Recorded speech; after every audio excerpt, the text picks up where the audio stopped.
आखिर कैसे दुनिया का सबसे टॉप क्लास होटल बंद करवा दिया एक फटीचर से दिखने वाले इंसान ने? जिस फटीचर घर जमाई से अपनी जूतियों पर नाक रगड़वाई एक सास ने, कैसे उसी घर जमाई ने बचाया उनका अरबों का डूबता हुआ बिजनेस एक कॉल में? जिस सड़क छाप पति का चेहरा भी देखना पसंद नहीं करती थी उसकी बीवी, कैसे उसने गिफ्ट किया दुनिया का इकलौता डायमंड लैपटॉप अपनी बीवी को? जो फटीचर घर जमाई चाय तक उधारी के पैसों पर पीता था, क्यों उसका बैंक अकाउंट देख छूट गए सबके पसीने? अरे फटीचर, ये 7 स्टार होटल है, कोई ढाबा नहीं कि मुंह उठाकर चले आए। अंदर कहाँ चला जा रहा है? भाई साहब मेरा यकीन कीजिए, अंदर मेरी मीटिंग है आधे घंटे में। तेरे कपड़े फटे हुए, चप्पल में छेद हो रखा है और तू कह रहा है कि आधे घंटे में तेरी मीटिंग है यहाँ। अरे कभी सपने में भी देखा है ऐसा आलीशान होटल? झूठ बोले जा रहा है। चल भाग यहाँ से। मेरे यकीन करो, मेरा अंदर जाना बहुत जरूरी है। मेरी रूम की भी मेरे मैनेजर के पास है अंदर। अबे चल जाए यहाँ से, वरना मार मार के मोर बना दूंगा, समझा? शिवम 7 स्टार होटल के अंदर घुसने के लिए एड़ी तक का जोर लगा चुका था, मगर उसके हुलिये को देखकर वहां मौजूद सिक्योरिटी गार्ड ने उसे अंदर घुसने नहीं दिया। तभी शिवम की पत्नी दृष्टि, जो शहर के सबसे अमीर खानदान से बिलोंग करती थी, शिवम और दृष्टि सिर्फ नाम के पति पत्नी थे, क्योंकि उनकी शादी दृष्टि के दादाजी ने जबरदस्ती करवाई थी, जिसके बाद शिवम इनके घर में एक नौकर और घर जमाई बनकर रहने लगा। दृष्टि मेरा अर्जेंट अंदर जाना बहुत जरूरी है। मेरा रूम भी बुक है, बस तुम मेरी एंट्री करवा दो इन्हें बोलकर, क्योंकि ये मुझे अंदर नहीं जाने दे रहे। शिवम दृष्टि से गिड़गिड़ाते हुए रिक्वेस्ट करने लगा, मानो जैसे उसे बहुत बड़ी इमरजेंसी हो और उस होटल में जाना उसके लिए वाकई बहुत जरूरी हो। पर शिवम, जो एक छोले कुलचे बेचने वाला मामूली सा लड़का है, अनाथ है, उसका इस होटल में क्या काम? तभी दृष्टि के साथ आया उसका बिजनेस पार्टनर अंगद दृष्टि से कहता है, दृष्टि, ये कौन गरीब बदतमीज आदमी है? अरे इसे 50 रुपए दो और भगाओ यहाँ से। मिस्टर, तमीज से, मैं कोई 11 आदमी नहीं बल्कि दृष्टि का हस्बैंड हूँ। शिवम की ये बात सुनकर दृष्टि के साथ खड़े अंगद के होश उड़ गए। उसे क्या, बल्कि पूरे शहर को जरा भी अंदाजा नहीं था कि दृष्टि शादीशुदा है। तभी अंगद ने दृष्टि को देखा और पूछा, ये क्या कह रहा है दृष्टि? ये तुम्हारा पति है? अंगद का ये सवाल सुनते ही दृष्टि कुछ सेकंड के लिए ब्लैंक हो गई, लेकिन फिर उसने बड़ी हिम्मत करके कहा, क्या अंगद, तुम्हें सच में लगता है ये गरीब भिखारी मेरा हस्बैंड होगा? ये तो कोई चंदा मांगने वाला सड़क छाप आदमी है, मेरा पति नहीं। इतना सुनते ही शिवम को जोर का धक्का लगा, उसका दिल पिघल गया था। वो कुछ कहने ही वाला था कि अंगद बड़ी बदतमीजी के साथ शिवम पर चिल्ला दिया, इससे पहले कि मैं तुझे मार मार कर यहाँ से भगाऊं, अपने आप यहाँ से चला जा, समझा? शिवम अपनी किस्मत पर अंदर ही अंदर रोने लगा। वो वहाँ से निकलने ही वाला था कि तभी अचानक कार होटल के बाहर आकर रुकती है, जिसमें से शहर के बड़े बिजनेसमैन नितिन रायजादा निकलते हैं और उनकी नजर सीधे शिवम पर पड़ती है और वो शिवम को देखते ही उसकी ओर दौड़े चले जाते हैं। मिस्टर शिवम, आप? सर, आपने मुझे पहचाना नहीं? मिस्टर रायजादा को कौन नहीं जानता था। दृष्टि उन्हें देखते ही पहचान गई थी, पर उन्हें शिवम से बात करता देख दृष्टि और अंगद दोनों के होश उड़ गए। दृष्टि, ये मिस्टर रायजादा जैसा बड़ा आदमी शिवम से क्या बात कर रहा है और वो इसे जानता कैसे है? वही तो मुझे भी समझ नहीं आ रहा है। 5000 करोड़ की कंपनी के मालिक को कैसे जानता है? जरूर ये मिस्टर रायजादा का ड्राइवर होगा। काफी देर बात करने के बाद शिवम मिस्टर रायजादा से कुछ इशारे में कहता है और मिस्टर रायजादा तुरंत किसी को कॉल लगाते हैं और शिवम की उस 7 स्टार होटल में एंट्री करवा देते हैं। वो देखो, इस भिखमंगे ने मिस्टर रायजादा से भीख मांगकर होटल में एंट्री ले ली है। पता नहीं अंदर जाकर क्या करेगा। तभी दृष्टि भागते हुए मिस्टर रायजादा के पास जाकर पूछने लगी, हेलो मिस्टर रायजादा, मैं नारायण ग्रुप ज्वेलर्स की CEO हूँ। बुरा ना माना तो मैं पूछ सकती हूँ, क्या आप उस भिखारी को कैसे जानते हैं जो अभी अभी आपके पास खड़ा था? भिखारी? You mean mister Shivam? Are you kidding? आप मिस्टर शिवम को भिखारी कह रही हैं? मैडम, लगता है आप मार्केट में काफी नई हैं, वरना ऐसे सवाल नहीं पूछती। अच्छा, मैं चलता हूँ। इतना कहकर मिस्टर रायजादा वहाँ से चले जाते हैं और दृष्टि सोच में पड़ जाती है कि आखिर ये मिस्टर रायजादा ने क्या कहा। और दूसरी ओर शिवम तेजी से होटल के अंदर भाग रहा होता है कि उसे वहाँ उसका मैनेजर खड़ा दिख जाता है, जो शिवम से मिलकर कहता है, शिवम सर, हेलो, और ये रहा आपका ब्लैक टक्सिडो सूट। आज की मीटिंग के लिए आप कॉरिडोर से अपने रूम में चले जाइए, क्योंकि आपके पास ज्यादा टाइम नहीं है, गेस्ट आ गए हैं। और ये भी रखिए आपके रूम की की। शिवम तेजी से वहाँ से भागते हुए अपने रूम की तरफ निकल जाता है, पर तभी अचानक वो उसके सामने से आ रहे एक आदमी से टकरा गया, जिससे वो आदमी नीचे गिर पड़ा। Oh no! अंधे कहीं के, ये 7 स्टार होटल है, तेरी कॉलोनी का पार्क नहीं। तू जैसे भिखारी को यहाँ किसने घुसने दिया? देखिए सर, I'm sorry, मैं जल्दबाजी में हूँ, इसीलिए आपसे टकरा गया। अब मेरी मीटिंग, मुझे जाना होगा, सॉरी। मेरे होते हुए तो इस होटल में 2 मिनट भी नहीं रुक सकता। तू जानता नहीं है तूने किस आदमी से टक्कर खाई है। और तभी वो आदमी इतना कहते हुए शिवम का रास्ता रोक देता है और वहाँ 6 बॉडीगार्ड्स आ जाते हैं और आकर शिवम को पकड़ लेते हैं। तेरी इतनी हिम्मत, तूने हमारे सर को धक्का मारा। तू शायद जानता नहीं, ये इस होटल के मालिक हैं। सर, मेरे लिए इस समय ये मीटिंग बहुत जरूरी है, मैं आपसे माफी मांगता हूँ, प्लीज मुझे जाने दीजिए, मुझे इमरजेंसी है। इसका ये भाड़े का सूट जमीन में फेंक कर गंदा कर दो। मैं भी देखता हूँ इस जैसा भिखारी कैसे मीटिंग अटेंड करेगा। 2 कौड़ी का नौकर और 2 कौड़ी की इसकी कंपनी, पता नहीं कैसे कैसे लोगों को जॉब दे देते हैं। No sir, no. शिवम की आंखों के सामने वो बॉडीगार्ड शिवम का सूट जमीन पर फेंक कर गंदा कर देता है और शिवम उनसे बस रिक्वेस्ट ही करता रह जाता है। जब वो शिवम का सूट जमीन पर फेंक देता है तब शिवम गुस्से में उठता है और उस बॉडीगार्ड को जमीन पर गिरा देता है। शिवम फिर गुस्से में चिल्लाते हुए कहता है, हाउ डेयर यू, तू होता कौन है मेरा सूट गंदा करने वाला? एक 7 स्टार होटल का मालिक होने से अपने आप को बहुत बड़ा आदमी समझने लगा है क्या?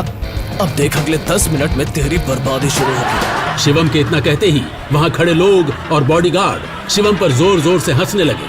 तभी उस होटल के मालिक ने शिवम की बेइज्जती करते हुए कहा, तुझ में अकड़ बहुत है, मैं यहीं खड़ा हूँ, चल दिखा क्या कर सकता है तू। तभी शिवम गुस्से में तुरंत किसी को फोन लगाता है और कहता है, हेलो, मैं बोल रहा हूँ यंग मास्टर, अभी के अभी कपूर 7 स्टार होटल को तुरंत ब्लैकलिस्ट कर दो। मुझे अगले 10 मिनट में ये होटल बंद चाहिए, समझे?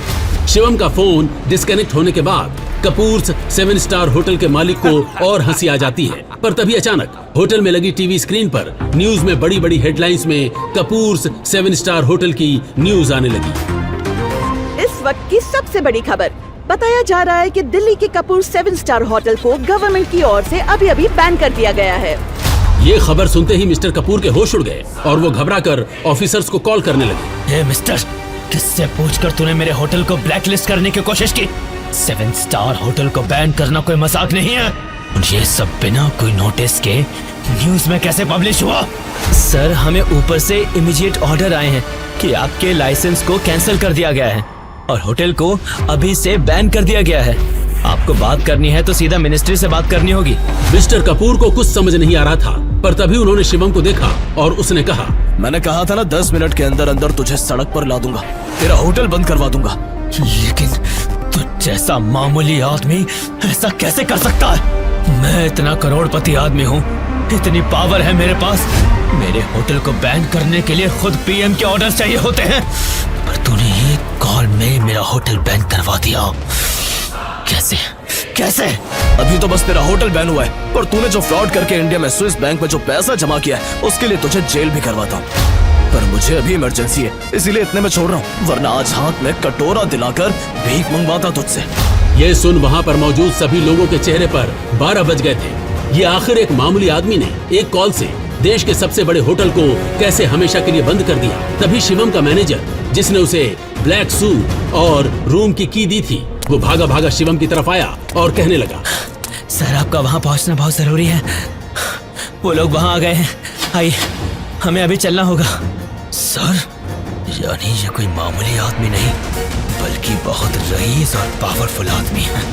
सुनो, तुम्हारा नाम क्या है? शिवम वहाँ से निकलने ही वाला होता है, पर मिस्टर कपूर की बात सुनकर वो रुक गया और उसने घूरकर मिस्टर कपूर को अपना नाम बताया और ये नाम सुनते ही वहाँ पर खड़े सभी लोगों के माथे पर पसीना आ जाता है और मिस्टर कपूर तो शिवम के पैरों पर गिर जाता है। सर, आप मुझे माफ कर दीजिए सर, मुझे माफ कर दीजिए। मुझे जरा भी पता होता तो मैं आपके लिए खुद होटल रिजर्व करवा देता। सर प्लीज मुझे माफ कर दीजिए, आइंदा ऐसी गलती नहीं होगी। डोंट वरी, जब होटल ही नहीं रहेगा तो गलती भी नहीं होगी। हटो अब। शिवम इतना कहकर अपने रूम की तरफ भागा और जाकर उसमें बैठ गया, पर तभी उसके पास यूएस से कॉल आई। शिवम सर, अब आपको उन लोगों से मिलने की कोई जरूरत नहीं है, हमें डोनर मिल गया है। बड़े साहब अब खतरे से बाहर हैं और हम उन्हें लेकर कल इंडिया ही आ जाएंगे। ओह थैंक गॉड, मैं तो डर ही गया था।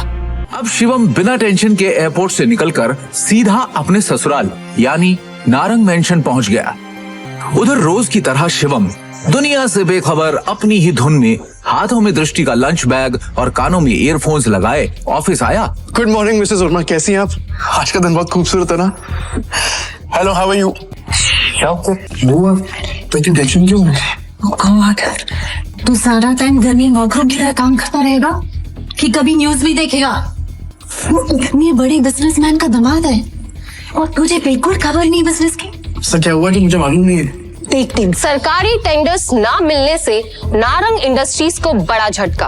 वेंटिलेटर पर चल रही नारंग इंडस्ट्रीज को इस 200 करोड़ के टेंडर से बहुत उम्मीदें थी, लेकिन ये टेंडर चला गया कपूर इंडस्ट्रीज के पास। नारंग इंडस्ट्रीज और उसके गिरते हुए शेयर्स को कैसे बचाएगी दृष्टि नारंग? ऋषभ दृष्टि का बिजनेस पार्टनर था। वैसे तो उसे दृष्टि का जीवन साथी बनना था, लेकिन दृष्टि के दादाजी ने मरने से पहले जबरदस्ती दृष्टि की शादी एक सड़क छाप गरीब लड़के शिवम से करा दी थी, जो छोले कुलचे बेचता था। और फिर दृष्टि के दादाजी के गुजर जाने के बाद बिजनेस को संभालने के लिए दृष्टि के पिता अखिल नारंग ने बहुत कोशिश की, लेकिन वो कंपनी को संभाल नहीं सके। तनाव की वजह से उनकी तबीयत पर गहरा असर पड़ा, नुकसान बढ़ता जा रहा था। इसलिए दृष्टि को ये जिम्मेदारी उठानी पड़ी। हालांकि ऋषभ चाहता तो दृष्टि की ये समस्या अपने पापा के दोस्त मिस्टर नारायण से रिक्वेस्ट करके हल करवा सकता था, लेकिन दृष्टि से अपनी सगाई टूटने के बाद उसने फैसला किया कि वो कभी भी दृष्टि की मदद नहीं करेगा। दृष्टि बिल्कुल खामोश बैठी थी। वो हर हाल में इस कंपनी को बचाना चाहती थी। टेंडर ना मिलने की वजह से सारे इन्वेस्टर्स ने अपने हाथ खींच लिए। इनफैक्ट ये देखो, ये बैलेंस शीट, इसमें भी कुछ खास नहीं है। They don't have trust on us anymore. अगर ऐसा ही चलता रहा ना तो हमारी कंपनी दिवाला हो जाएगा। नहीं नहीं नहीं नहीं नहीं नहीं नहीं, no, this can not happen. I can't let this happen. ये कंपनी सिर्फ कंपनी नहीं है। दादाजी ने खून पसीने की मेहनत से नारंग ग्रुप ऑफ कंपनीज को खड़ा किया था और इसका परचम सिर्फ हमारे देश में नहीं बल्कि विदेश में भी लहरा रहा है। बहुत मेहनत से दादाजी ने इसे कामयाब बनाया है।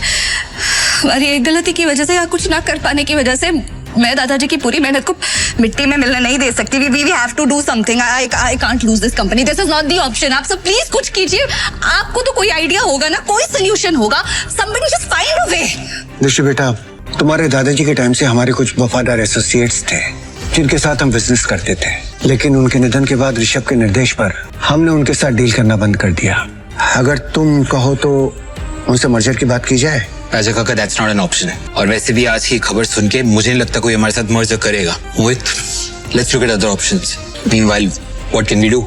राजा मौली उर्फ राजा काका दृष्टि के दादाजी के पुराने वफादार थे, लेकिन आज वो सिर्फ नाम के कंपनी एडवाइजर थे। नारंग इंडस्ट्रीज और उसके गिरते। Hello, yes ma'am, yes ma'am, I get the files. अपने एक्सपर्ट से हम जानेंगे दिवालिया हो रही नारंग इंडस्ट्रीज का भविष्य। नारंग इंडस्ट्रीज और उसके गिरते हुए शेयर्स को कैसे बचाएगी दृष्टि नारंग? दृष्टि कहाँ पर है? शिवम, तुम घर जाओ, मुझे तुरंत ये फाइल्स देनी है मैम। दृष्टि से मिलना बहुत जरूरी है। I need to meet her right now please. Shivam, जिद मत करो, घर जाओ।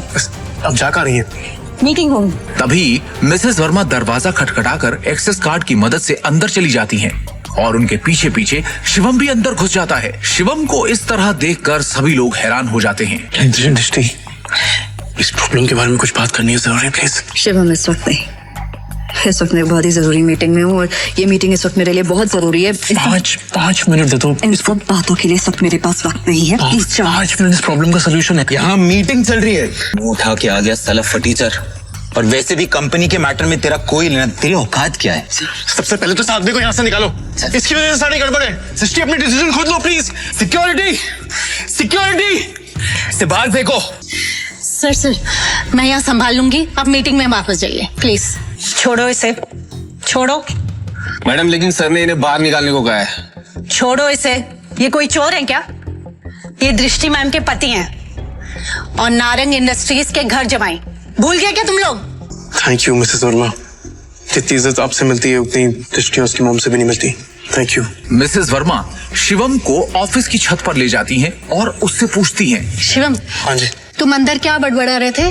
तुम कंपनी को संकट से बचा सकते हो, कैसे बचा सकता हूँ ये तो आपको अभी नहीं बता सकता, लेकिन आपसे कुछ मदद चाहिए मिसेस वर्मा।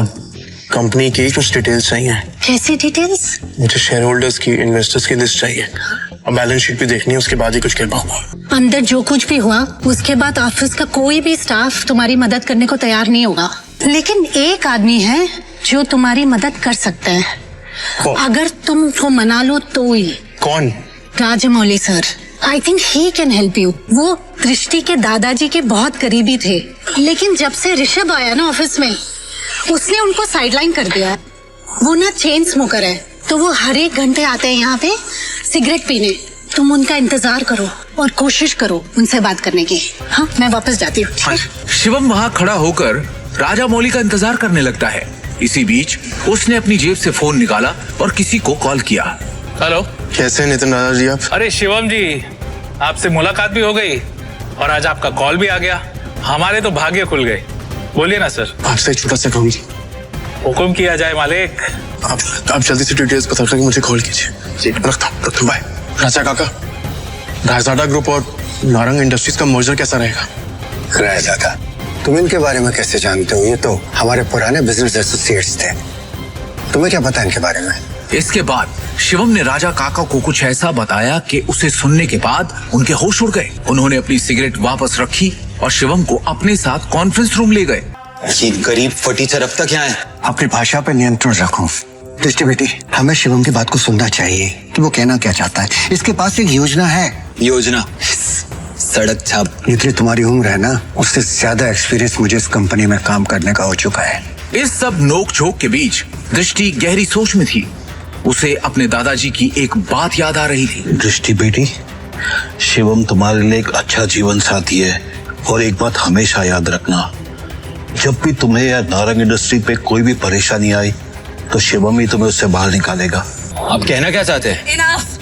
शांत हो जाइए आप सब, प्लीज प्लीज थोड़ी देर के लिए चुप हो जाइए। और ऋषभ, तुम भी चुप रहो। भूलिए मत आप सब लोग, इस कंपनी की बॉस अब भी मैं हूँ। डिसीजन मेकिंग पावर मेरे हाथ में है। होगा वही जो मेरा फैसला होगा। शिवम, तुम कहो तुम्हें क्या कहना है? हाँ शिवम जी, क्या बैठो।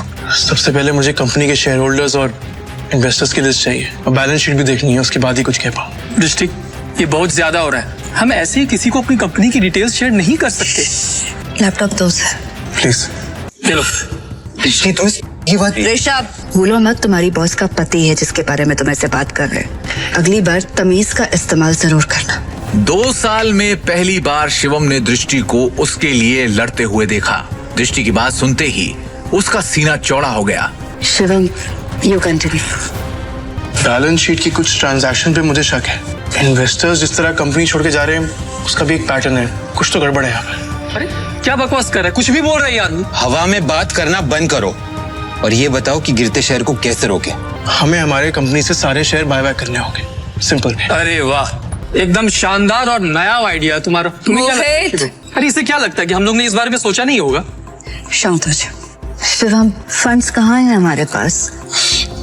1 मिनट दो मुझे, बस 1 मिनट। इतना कहकर शिवम ने अपने फोन से एक नंबर मिलाया और उसके बाद जो उसने फोन पर कहा उसे सुनकर सबके होश उड़ गए। ऋषभ और मोहित की आंखें फटी की फटी रह गई। मिस्टर टोकस, मेरी बात ध्यान से सुनिएगा। सबसे पहली बात, राजाडा ग्रुप से नारंग इंडस्ट्रीज को फौरन 500 करोड़ ट्रांसफर कीजिए। दूसरी बात, राजाडा ग्रुप और नारंग इंडस्ट्रीज के बीच में मर्जर अनाउंस कीजिए। और हाँ, आखिरी बात, कपूर इंडस्ट्रीज के सारे शेयर खरीद लीजिए जल्दी। दृष्टि शिवम की इतनी बड़ी बड़ी बातें सुनकर हैरान थी। उसे यकीन ही नहीं हो रहा था कि उसका घर जमाई पति इतनी बड़ी कंपनी से उसकी नारंग इंडस्ट्री का मर्जर करवा रहा था। दृष्टि ने शिवम से कहा, शिवम, तुम हो कौन? ब्रेकिंग न्यूज, बड़ी खबर आ रही है इस वक्त हमारे पास। रायजादा ग्रुप ने नारंग इंडस्ट्रीज के साथ मर्जर की घोषणा कर दी है। इस खबर ने नारंग इंडस्ट्रीज को फर्श से अर्श तक पहुंचा दिया है। नारंग इंडस्ट्रीज के शेयर प्राइस ने वापस से रफ्तार पकड़ी है। नारंग इंडस्ट्रीज का दुनिया की सबसे बड़ी कंपनी रायजादा ग्रुप से जुड़ना काफी फायदेमंद साबित होगा। क्या दृष्टि को मिलेगा शिवम से अपने सवाल का जवाब? आखिर क्या राज छुपा है शिवम की असलियत के पीछे? रायजादा ग्रुप से शिवम का क्या रिश्ता है? एक फटीचर इंसान ने कैसे देश की सबसे बड़ी कंपनी रायजादा ग्रुप से नारंग इंडस्ट्रीज का मर्जर करवाया? नारंग इंडस्ट्रीज के हाथ से टेंडर निकल जाने के पीछे क्या ऋषभ की कोई साजिश थी? आगे की कहानी जानने के लिए देखिए अगला एपिसोड सिर्फ पॉकेट एफएम के यूट्यूब चैनल पर और शिवम द हिडन वॉरियर के सारे एपिसोड्स को सुनने के लिए डिस्क्रिप्शन में दी लिंक से डाउनलोड करें पॉकेट एफएम ऐप।